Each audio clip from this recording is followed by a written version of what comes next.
Bismillah, assalamualaikum warahmatullahi wabarakatuh. Alhamdulillah, salatu wassalamu ala rasulillah wa ala alihi wa sahbihi wa sallama taslima. Kembali lagi kita mengkaji tafsirus shalah,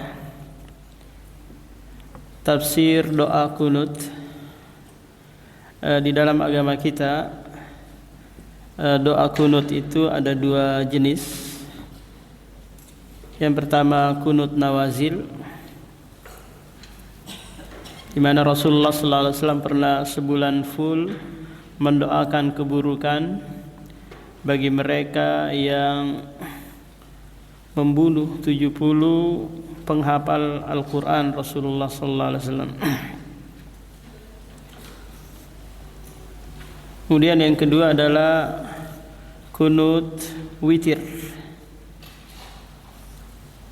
Perbedaannya apa antara kunut witir dan kunut nawazil? Kalau kunut witir itu dibaca setelah witir, baik di saat sholat malam ataukah di saat sholat tarawih. Kunut nawazil nanti itu dibaca di saat sholat wajib untuk mendoakan keburukan atau kebaikan kepada kaum muslimin, keburukan untuk selain muslim dan kebaikan untuk kaum muslimin. Bismillah, wassalatu wassalamu ala rasulillah wa ba'du. Kunut secara bahasa memiliki beberapa makna, di antaranya tunduk dan taat. Allah berfirman, lahu ma fis samawati wal ardi kullun lahu qanitun. Apa saja yang ada di langit dan di bumi seluruhnya tunduk kepada Allah Subhanahu wa taala. Meskipun dia membangkang, meskipun dia enggan, tapi dia tunduk dari sisi aturan, dari sisi takdir. Kalau Allah sudah menentukan sakit, mati, tidak ada yang bisa mengelak. Semuanya harus tunduk. Yang kedua, ibadah salat. Allah berfirman, ya Maryamu ukunuti li rabbika wasjudi warka'i ma'ar raki'in.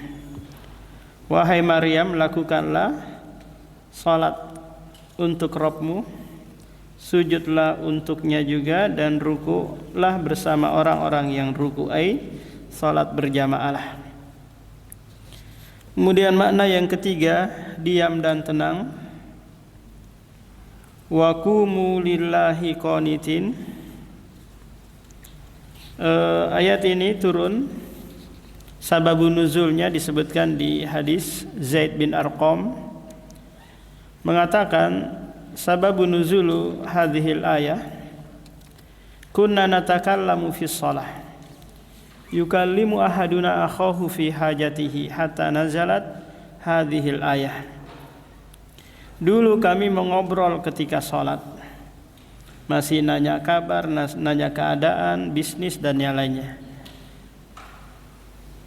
Ini belum turun ayat yang memerintahkan wajib diam, tenang, tidak boleh memasukkan pembicaraan-pembicaraan yang itu bukan bagian dari maslahatus shalah. Ketika turun ayat ini, maka kaum muslimin wajib diam, kecuali di sana ada maslahat untuk berbicara. Baik itu mungkin mengarahkan seseorang atau memerintahkan seseorang di dalam salat. Mana yang keempat, berdiri lama ketika salat. Rasulullah sallallahu alaihi wasallam bersabda, afdhalus salati tulul kunuti. Salat yang paling utama adalah yang panjang kunutnya, panjang berdirinya. Ini kalau apa? Kalau kita sholat sendirian atau kita sholat berjamaah, tapi makmum di belakang siap untuk apa? Ikut lama berdiri. Kalau tidak, maka jangan egois. Jangan Anda, wahai imam, memanjangkan berdiri bacaan gitu, sementara yang di belakang belum siap akan hal itu. Karena tatkala Mu'adz bin Jabal mengimami kaumnya salat Isya berjamaah, beliau baca surah Al-Baqarah di rakaat pertama dan membuat salah seorang sahabat keluar dari shaf, tidak ikut berjamaah. Kemudian disampaikan hal itu kepada Rasulullah, lantas Rasulullah menegur keras Mu'adz bin Jabal dan mengarahkan, jika engkau menjadi imam, maka salatlah yang pendek-pendek bacaannya, karena di belakangmu itu ada orang yang punya hajat, ada orang yang sudah tua, dan yang lainnya. Imam An-Nawawi berkata, Al-muradu bil kunuti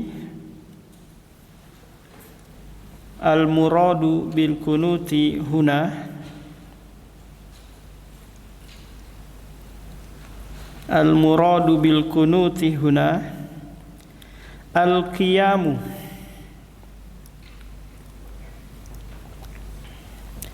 bittifaqi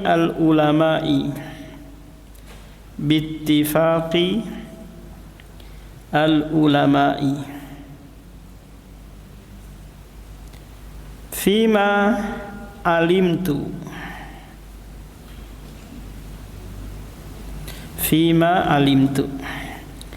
Yang dimaksud kunut adalah lama berdiri berdasarkan kesepakatan ulama terhadap yang saya ketahui. Dan seperti inilah yang dipahami oleh Ibnu Umar. Beliau pernah ditanya tentang makna kunut. Jawab beliau, ma'arifu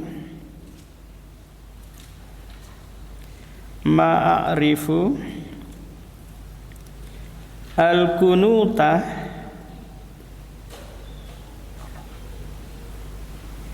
illa tulal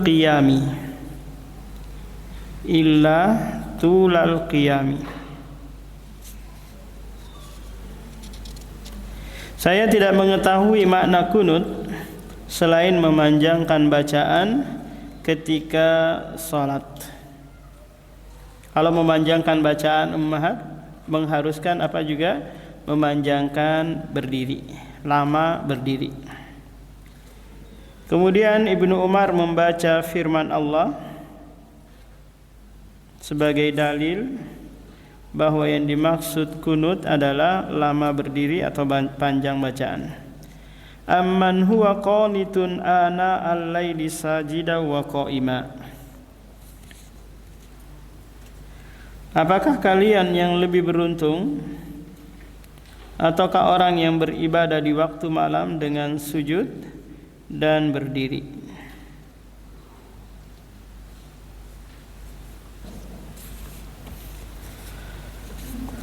Doa kunut yang diajarkan oleh Rasulullah sallallahu alaihi wasallam adalah doa kunut yang dibaca ketika salat witir. Nah, ini yang dipakai oleh saudara-saudara kita di saat kunut subuh. Yang seharusnya doa itu dibaca di saat apa ummahat? Di saat kunut witir.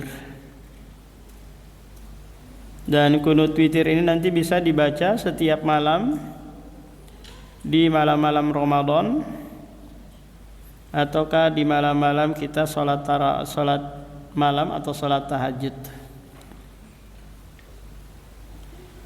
Ini berdasarkan hadis sahih dari cucu Rasulullah sallallahu alaihi wasallam, Hasan bin Ali bin Abi Thalib.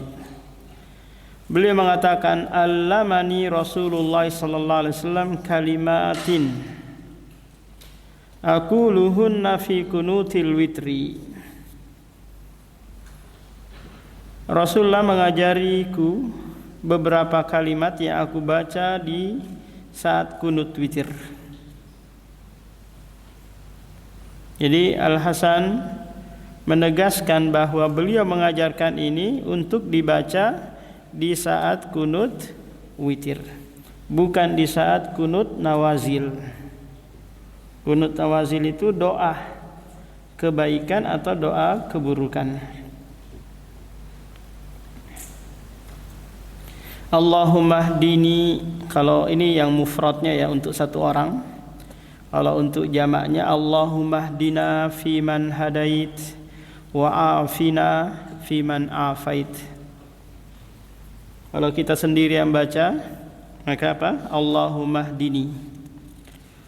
Berikut teks doa kunut. Allahumma hdini fiman hadait wa afini fiman afait wa tawallani fiman tawallait wa barik li fima a'tait wa qini syarra ma qadait innaka taqdi wa la yuqda 'alaik wa innahu la yadhillu man walait wa la ya'izzu man adait tabarakta rabbana wa ta'alait. Dalam riwayat Ibnu Mandah dalam At-Tauhid terdapat tambahan yang statusnya hasan. Wala manja minka ilaik. Jadi hadis itu mahat yang diterima, yang bisa diamalkan hanya ada dua, hadis sahih dan hadis hasan. Adapun hadis dhaif ini tidak bisa diamalkan.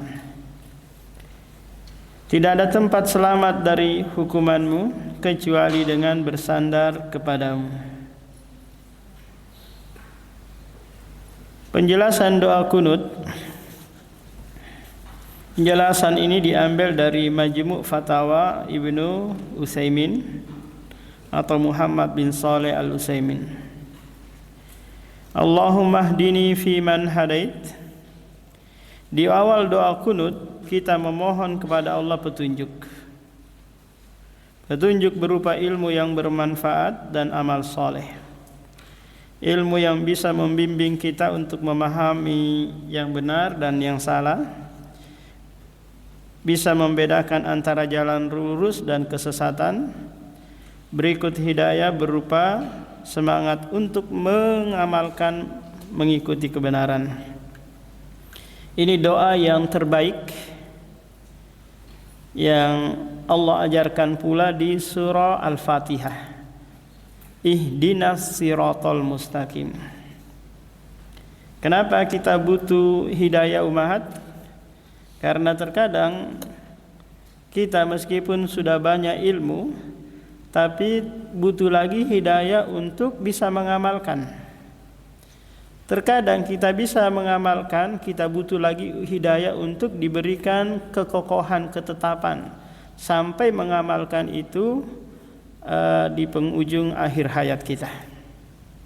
Karena kita tidak tahu mahat besok atau lusa kita keadaannya berubah. Maka kita butuh terus bimbingan agar diberikan istiqomah. Maka hal yang paling memudahkan kita untuk istiqomah adalah tadi hadir di majelis ilmu. Allahumma hdini fi man hadait. Kalimat ini sejatinya adalah kalimat tawassul. Tawassul itu mahat maknanya adalah menjadikan sesuatu sebagai perantara untuk dikabulkan permohonan kita. Atau istilah Anies Baswedan, ordal ya, orang dalam. Ada perantara yang mengantarkan permohonan kita. Tawassul dengan nama-nama Allah, tawassul dengan sifat-sifat Allah, tawassul dengan amal soleh, dan tawassul dengan orang soleh yang masih hidup. Tidak boleh bertawassul kepada orang yang sudah mati.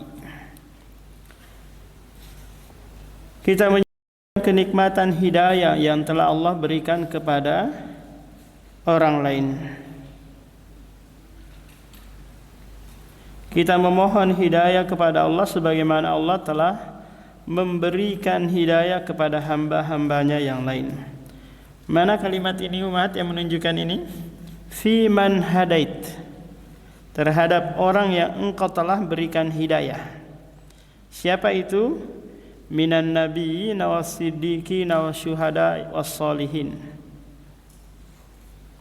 dari kalangan para nabi, para rasul, syuhada, orang-orang yang soleh.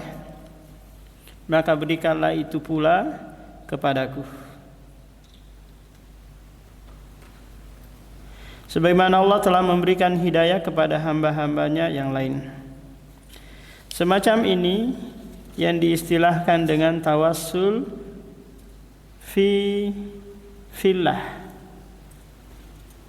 tawassul dengan perbuatan Allah.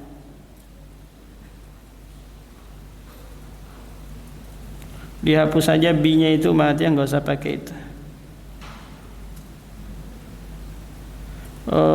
Tawassul bi fi'lillah.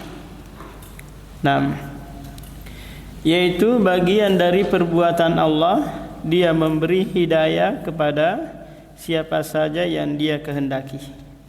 Berarti ini apa umat? Tawassul dengan sifat Allah.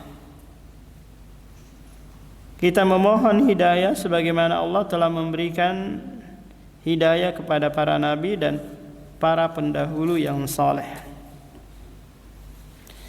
Kalimat yang kedua, wa'afini fiman afait, berilah aku keselamatan sebagaimana yang telah engkau beri keselamatan, sebagaimana orang yang telah engkau beri keselamatan. Selanjutnya kita memohon keselamatan dari semua penyakit, baik penyakit badan maupun penyakit hati. Penyakit hati ada dua, penyakit syahwat dan syubhat. Semua keinginan untuk menyimpang dari kebenaran karena dorongan hawa nafsu, baik karena motivasi harta, tahta maupun wanita, dan bukan termasuk penyakit syahwat. Ketika ada orang yang menyalurkan hasrat biologinya pada jalur yang halal. Jadi syahwat ini umahat, itu tadi ittiba'ul hawa, mengikuti hawa nafsu. Dan ini merupakan sumber penyimpangan seluruh kelompok sesat, orang-orang yang menyimpang di dalam agama kita maupun di luar agama kita. B. Syubhat, semua pemikiran yang sesat yang masih bercokol di benak seseorang sehingga menghalangi dirinya untuk memilih jalan yang benar. Syubhat itu berada pada keraguan-raguan.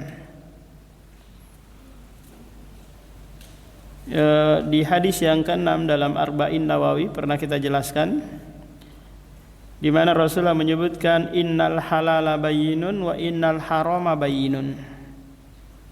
Perkara itu ada yang kehalalannya jelas, ada yang keharamannya jelas. Nah, di antara keduanya ini adalah perkara syubhat yang tidak jelas kehalalan dan keharamannya.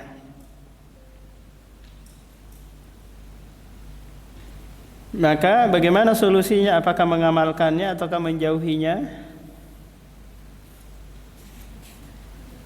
Jawabannya apa? Dijauhi. Karena boleh jadi itu adalah masuk dalam kategori perkara yang diharamkan. Karena di dalam agama kita umat ada kaidah yang berbunyi darul mafasid muqaddam ala jalbil masalih. Menolak kerusakan lebih didahulukan daripada mengambil manfaat.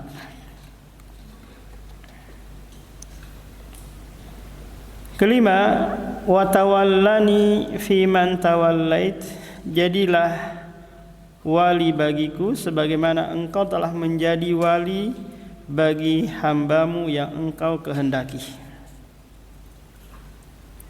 Wali adalah kekasih yang akan menjadi pelindung, penolong, memperhatikan keadaan orang yang dikasihi. Kita semua di sini wali ya umahat ya. ada wali murid, wali santri, wali kota.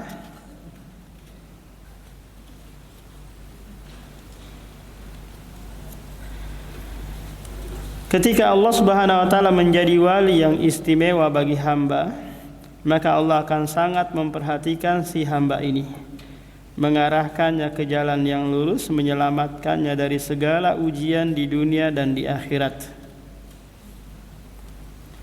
Allah berfirman, Allahu waliyul ladzina amanu yukhrijuhum minadh dhulumati ilan nur wal ladzina kafaru awliya'uhumut tagut. Allah adalah wali orang-orang yang beriman, yang mengeluarkan mereka dari kegelapan menuju cahaya iman. Dan orang-orang kafir, pelindung wali-wali mereka adalah tagut, setan yang mengeluarkan mereka dari cahaya kepada kegelapan.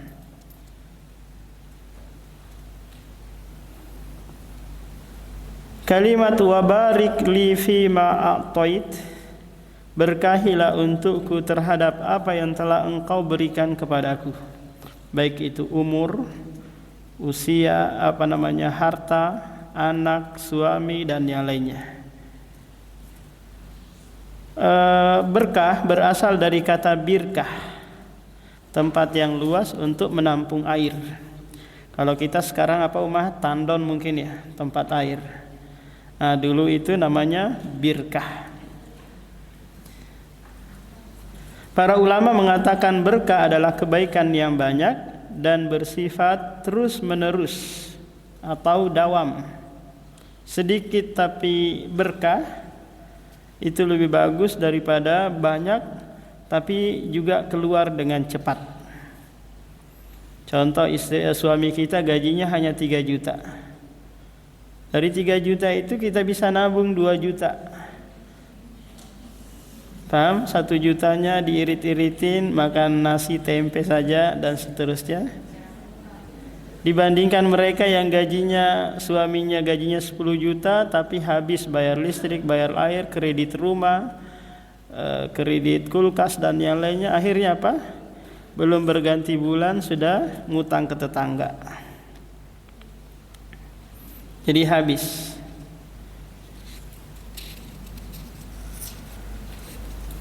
Kita memohon kepada Allah agar memberikan keberkahan yang banyak dan berlimpah dalam nikmat yang telah diberikan kepada kita, karena sedikit yang berkah jauh lebih baik daripada banyak namun tidak berkah. Demikian juga dalam hal ilmu umat. Masuk sedikit itu lebih bagus daripada banyak tapi istilahnya masuk kanan keluar kanan. Masuk telinga kanan, masuk telinga keluar telinga kanan. Atau istilah lain, dohola khoroja kama dohola. Dia keluar sebagaimana masuknya. Dia keluar dari majelis sebagaimana dia awal masuk. Tidak ada yang singgah sedikit pun. Karena ilmu itu pemberian ilahi, bukan karena kecerdasan, keuletan, kesungguhan kita, banyaknya majelis ilmu yang kita hadiri, tapi dia adalah minnatun ilahiyah. Ketika seseorang tidak diberkahi hartanya, dia tidak bisa mendapatkan banyak kebaikan dan manfaat dari hartanya. Kita jumpai ada orang yang hartanya banyak, namun dia terjerat kasus hukum. Mungkin dia gunakan beli barang-barang yang haram mungkin, atau dia peroleh dengan cara korupsi mungkin. Akhirnya harta yang dia peroleh itu membinasakan dia. Tidak bahagia bersama keluarga. Inilah dampak buruk dari harta yang haram. Membuat keluarga itu susah diatur, susah diarahkan. Karena harta yang diberi suami adalah harta yang haram. Selalu merasa kurang. habis di tangan anaknya, habis hanya untuk jajan dan jajan. Itu contoh harta yang tidak berkah. Demikian pula orang yang tidak diberkahi ilmunya, sekalipun ilmunya banyak, dia tetap saja seperti orang yang bodoh, tidak mengetahui apa-apa. Tidak ada pengaruh ilmu yang dia pelajari, karena ilmunya tidak masuk ke dalam relung hatinya. Hanya dia catat atau hanya dia hafal, tapi tidak memberikan pengaruh pada kehidupannya. Beberapa kiai yang sudah mengkhatamkan berbagai buku, namun akhlaknya, ibadahnya, kepribadiannya tidak jauh berbeda dengan preman. Kadang ilmunya dia pakai joget-joget di atas panggung sambil saweran mungkin dengan biduan. Padahal yang dia bawain, dia nyanyiin salawatan. Kalimat wakini syarra ma qadait, lindungilah aku dari keburukan apa yang telah engkau takdirkan. Kita tahu bersama umat, sering kita ulang ini, bahwa hal yang buruk itu adalah takdir Allah. Hal yang buruk itu adalah takdir Allah. Cuma terkadang takdir tersebut bisa terhalangi dari kita, bisa terpalingkan dari kita. Contoh gini umat, kita mau keluar nih nanti selesai kajian, pulang ke rumah. Allah sudah menakdirkan mungkin di Lauhul Mahfuz dan di catatan malaikat bahwa kita akan ditabrak truk nanti. Ini gambaran terburuknya umat ya. Tapi karena kita tadi berdoa, memohon kebaikan, memohon dihindarkan dari keburukan takdir yang buruk itu, maka Allah Subhanahu wa taala palingkan hal tersebut. Mungkin dibuat supir truknya itu ngantuk, terus dia singgah dulu di warung kopi, kemudian kita lewat, selamat. Doa itu mahat bisa apa? Bisa merubah takdir. Paham? Doa itu bisa merubah takdir yang buruk menjadi baik. Takdir yang baik bisa menjadi buruk. Takdir yang buruk bisa menjadi baik, takdir yang baik bisa menjadi buruk. Mungkin karena apa? Kezaliman kita terhadap orang. Akhirnya orang itu mendoakan kita keburukan. Yang tadinya kita ditakdirkan baik-baik saja umat ya. Tapi karena perbuatan kezaliman kita, ini yang memunculkan apa? Doa buruk dari orang lain untuk kita. Terkadang terkait takdir ada dua hal yang perlu dibedakan. Ketetapan Allah selalu baik, karena semua ketetapan hanya ada dua kemungkinan: keadilan atau karunia atau fadl. Coba umahat bedakan sedikit antara qadar dan makdur atau qada dan maqdi. Qadar atau qada ini sesuatu yang sudah tercatat, paham umat? Sudah tercatat. Makdur atau maqdi itu nanti pelaksanaannya. Paham? Pelaksanaannya di lapangan. Allah Subhanahu wa taala telah menakdirkan kebaikan dan keburukan, paham? Semuanya terkandung apa? Hikmah. Paham sampai sini umahat? Pelaksanaannya sekarang kadang ada yang baik, ada yang buruk. Contoh gini umahat. Kita sudah ditakdirkan oleh Allah Subhanahu wa taala nonjokin orang, nonjokin umahat yang lain. Boleh enggak? Enggak boleh kan? Tapi ini apa? Takdir ilahi, sudah ditertulis bahwa si fulana akan menonjokin si fulana yang lain. Ketika penerapannya ini ummahat, ini buruk enggak? Buruk dari sisi hamba yang melakukannya, tapi tidak buruk dari sisi Allah yang menakdirkannya. Kenapa? Karena asyarru laisa ilaik. Tidak ada keburukan yang murni keburukan di sisi Allah. Tidak ada keburukan yang murni di sisi Allah Subhanahu wa taala. Di setiap keburukan itu ada hikmahnya. Apa kira-kira di antara hikmahnya ummahat? Ketika si fulana ini nonjokin temannya, apa kira-kira hikmahnya ummahat? Hikmahnya nanti agar Allah dikenal. Bayangkan kalau dia tidak berbuat dosa, tidak berbuat maksiat, kapan Allah dikenal dengan namanya Al-Ghaffar At-Tawwab? Paham ummahat? Kapan kesempatan bagi yang lain untuk memberikan nasihat kepada fulana ini yang nonjokin temannya? Kan banyak sekali hikmahnya kan? Kapan si fulana ini yang nonjokin temannya tadi itu bertaubat, menyesali perbuatannya dan memperbaiki ke depan? Kalau dia apa? Baik terus. Nah, ini maknanya ummahat, bahwa ketetapan Allah sudah pasti apa? Pasti baik. Meskipun nanti yang ditakdirkan itu perkara buruk. Banjir yang mengenai Sumatera, Aceh dan sekitarannya ummahat, itu takdir baik atau buruk?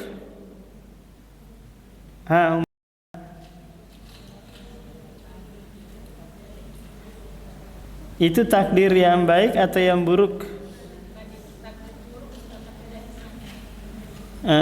Yang tercatat di Lauhul Mahfuz itu adalah baik.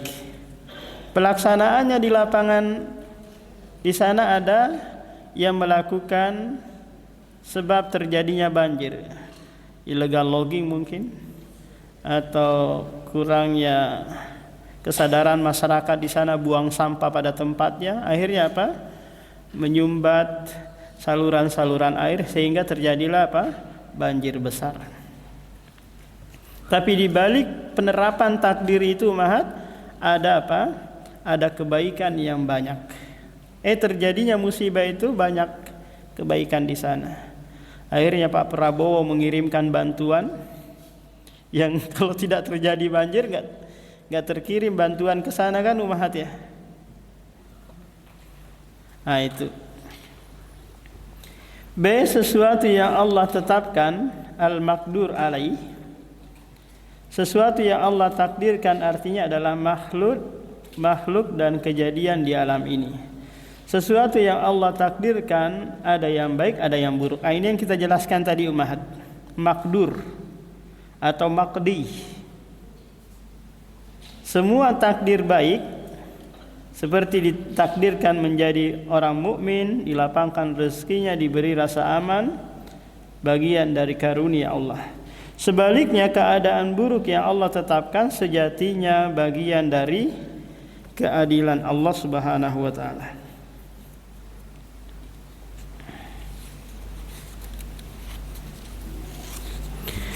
Innaka taqdi wa la yuqda alaih. Sesungguhnya engkau yang menetapkan dan tidak ada yang menjatuhkan ketetapan untukmu. Engkau tidak diadili. Engkau yang mengadili, yang memberikan putusan kepada makhlukmu. Allah lah satu-satunya zat yang menetapkan segala sesuatu. Karena dia pemilik kekuasaan yang sempurna, tidak ada yang memaksa Allah untuk menetapkan takdir. Tapi terkadang kita ummahat memaksa Allah dengan berbagai cara kita. Apa itu? Di antaranya bernadar. Contoh, kalau saya sembuh nanti saya akan sedekah 1 juta. Akan puasa Senin Kamis terus menerus. Ini apa umahat?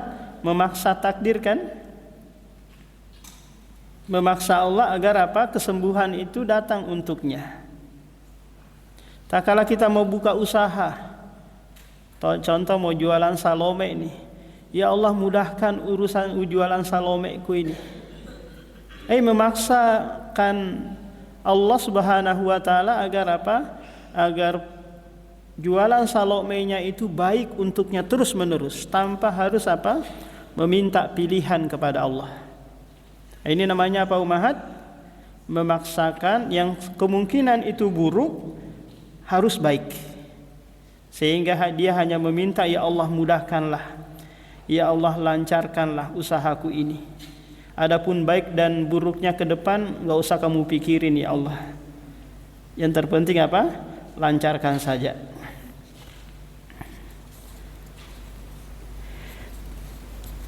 Tidak pula ada seorang pun yang menjatuhkan keputusan untuk Allah. Dalam artian, Allah ini salah, Allah ini tidak tepat. Yang tepat itu begini. Ini namanya apa umahat? Memberikan putusan untuk Allah. Karena itulah dalam urusan takdir kita tidak boleh bertanya-tanya. Karena kalau bertanya-tanya umahat itu akan berujung pada ingkarul qadar.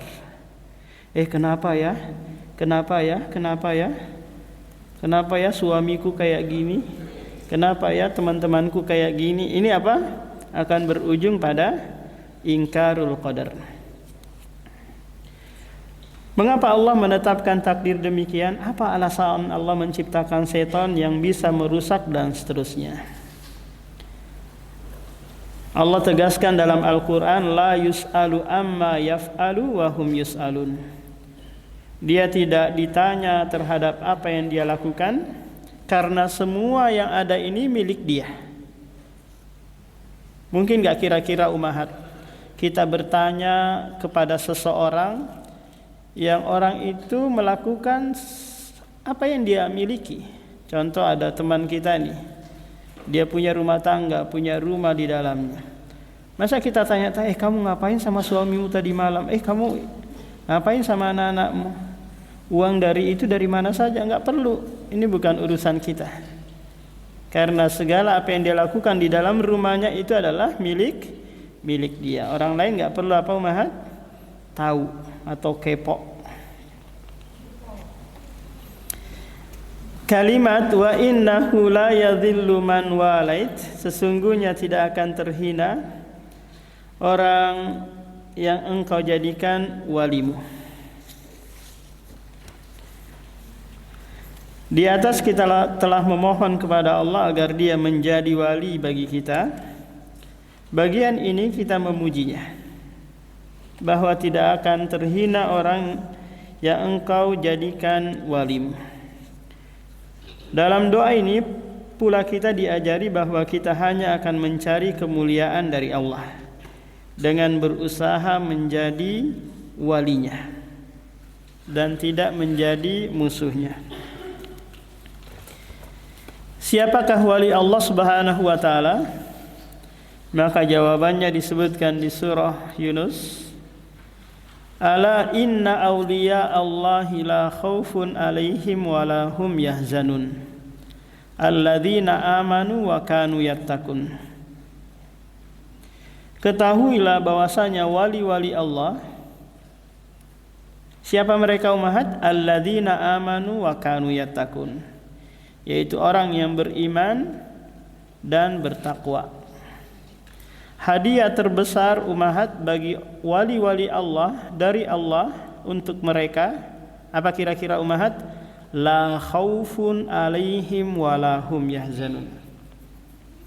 Ini umahat yang kita kadang tidak sadar,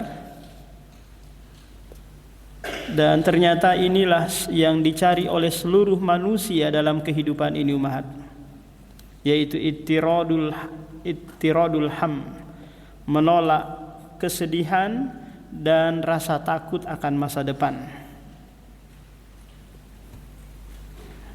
Mungkin di antara kita umahat ada yang pernah gagal dalam rumah tangga, sehingga harus apa umahat? Pisah dengan suaminya. Ketika ada seorang lelaki baik-baik datang ingin meminangnya, akhirnya apa Umahat? Dia trauma dengan suami yang pertama. Dia sedih mengingat apa? Mengingat perbuatan suaminya kepadanya. Akhirnya apa Umahat? Dia hidup menjanda.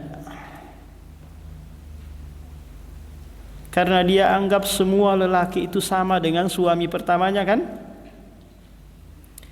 Ketika dia baca ayat ini Umahat, la khaufun alaihim walahum yahzanun, maka dia akan tinggalkan hal tersebut. Karena dia tahu enggak semua nanti suami seperti itu, enggak semuanya lelaki seperti itu. Sehingga traumanya dia buang jauh-jauh, kesedihannya dia kubur dalam-dalam.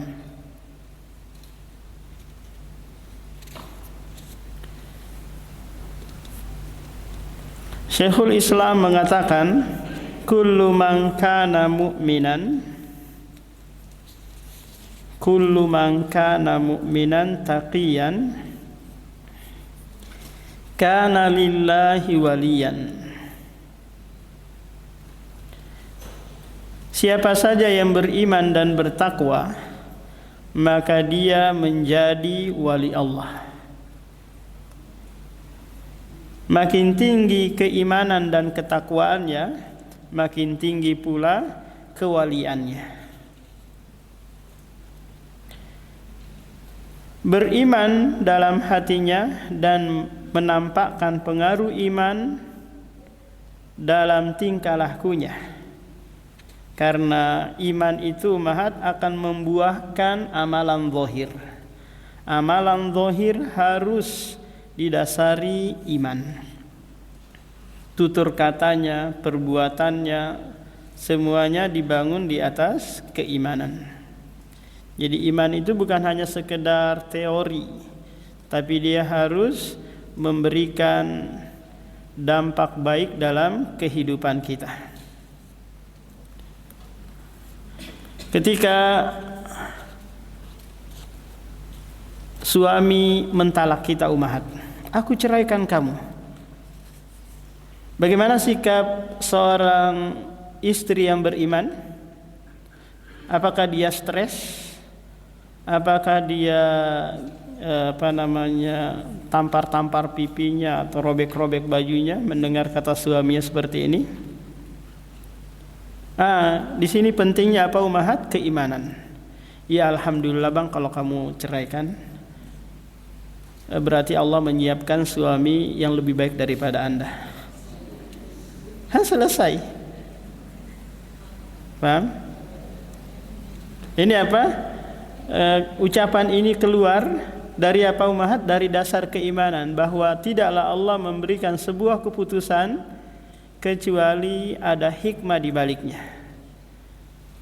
Alhamdulillah, Allah Subhanahu wa taala menakdirkan hal ini, menunjukkan bahwa wanita yang baik untuk laki-laki yang baik, laki-laki yang buruk untuk wanita yang buruk. Selesai, tentram hidup ini. Paham Umahat? Ketika kita sulit mengatur anak-anak kita, mungkin sulit nyuruh mereka untuk taat, alhamdulillah ini kesempatan bagi Allah, bagi saya untuk mendakwahi dia. Mungkin ini adalah dosa-dosa saya dulu, berbuah ke anak-anak, turun ke anak-anak saya. Terus mengedepankan apa Umahat? Husnudzon, berprasangka baik. Inilah buah dari apa? Dari keimanan. Jadi segala keadaannya itu berbuah pahala dan kebaikan. Paham Umahat? Ini buah dari keimanan. Mau dia kena musibah kah, mau dia dapat kenikmatan kah, semuanya dia apa? Dia manage menjadi apa? Pahala dan kebaikan.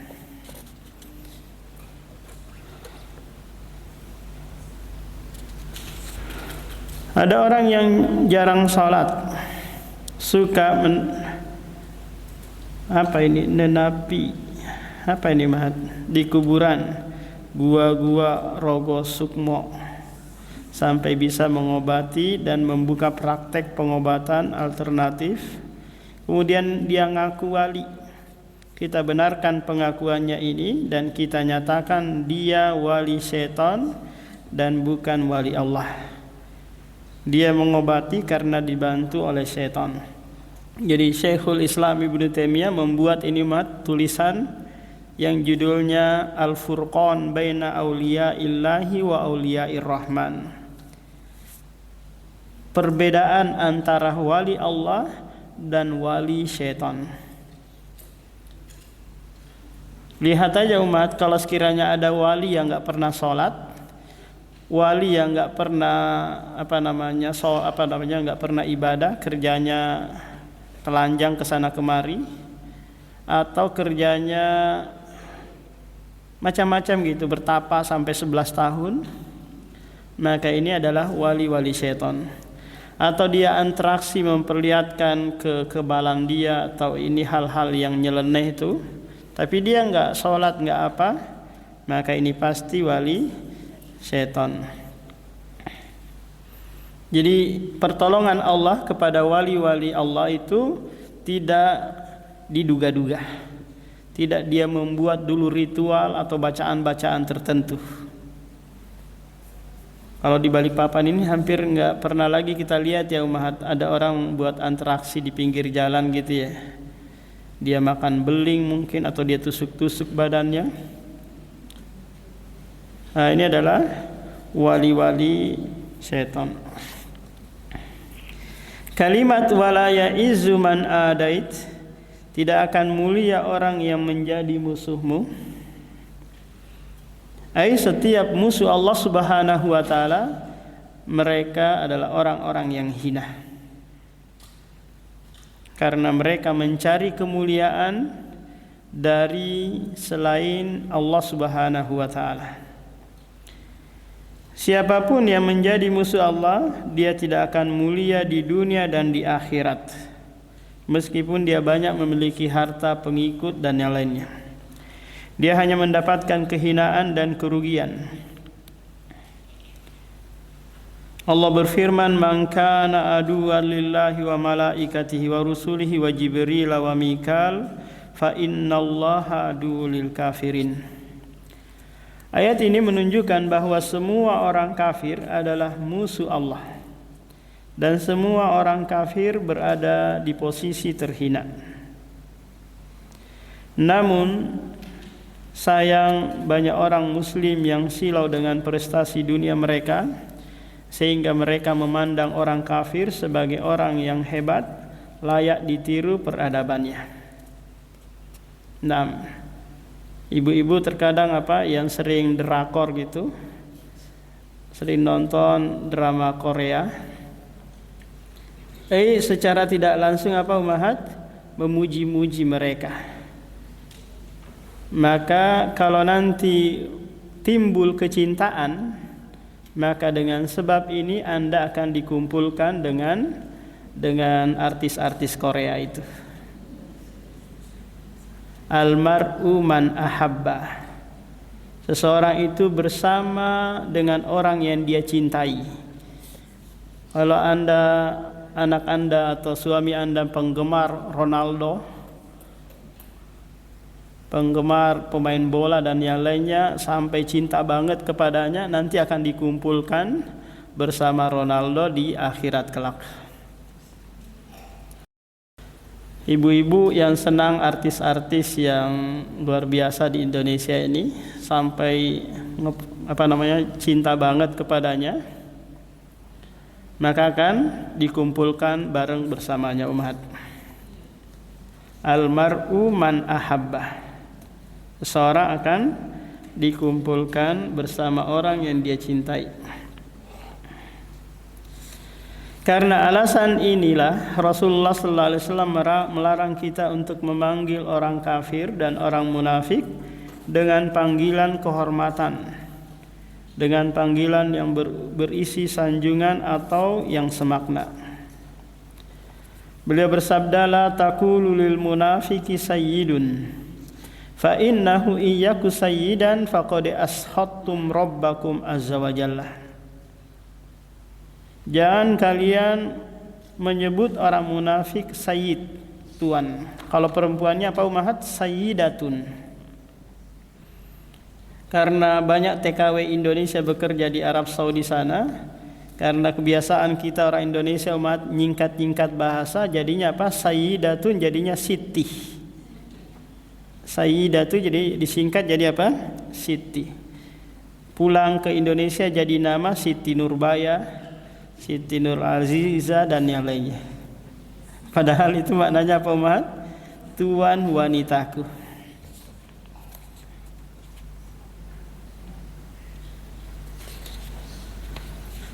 Kalimat tabarakta rabbana wa ta'alait, di penghujung doa kunut kita memuji Allah Ta'ala dengan dua sifatnya yang mulia.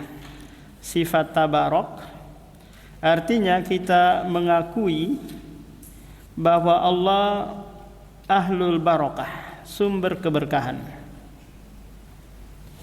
Allah lah yang menjadikan sesuatu itu berkah umat, menjadikan Rasulullah juga berkah.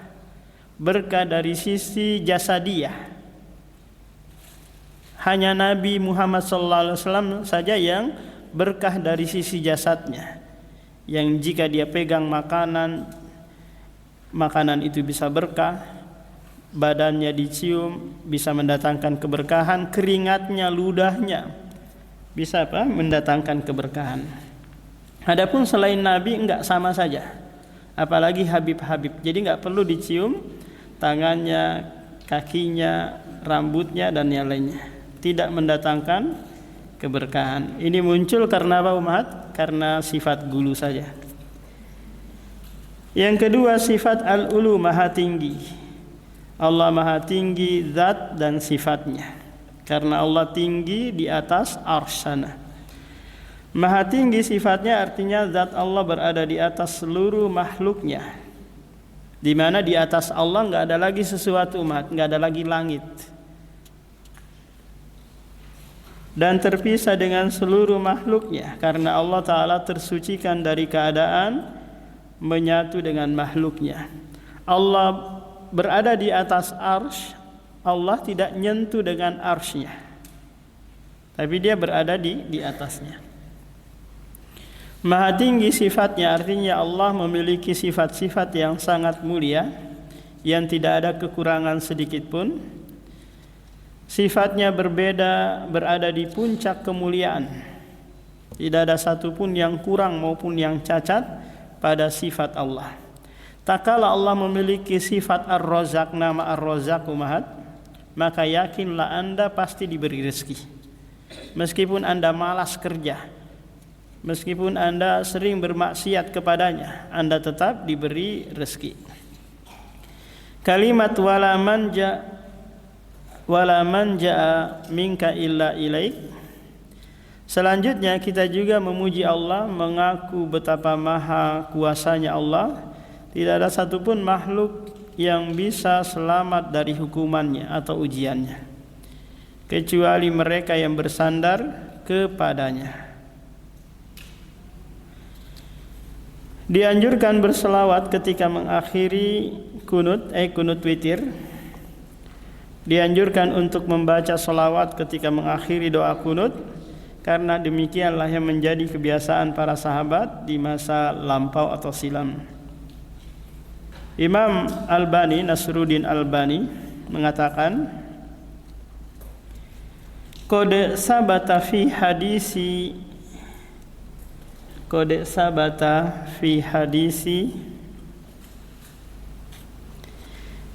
imamati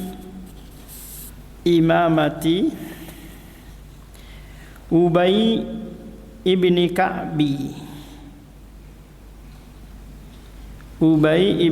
Ka'bin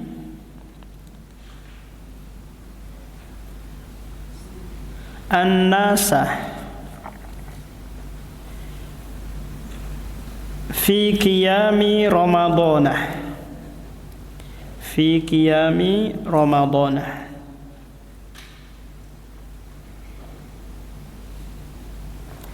annahu kana yusalli 'alan nabi, annahu kana yusalli 'alan nabi.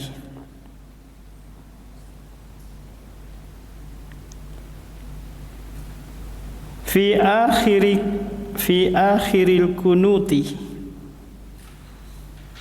fi akhiril kunuti, wa dzalika fi ahdi Umar,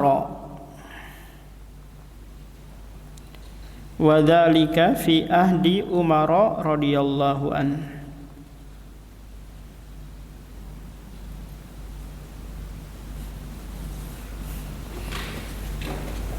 Nah, demikian subhanakallahumma wa bihamdika asyhadu an la ilaha illa anta astaghfiruka wa atubu ilaik.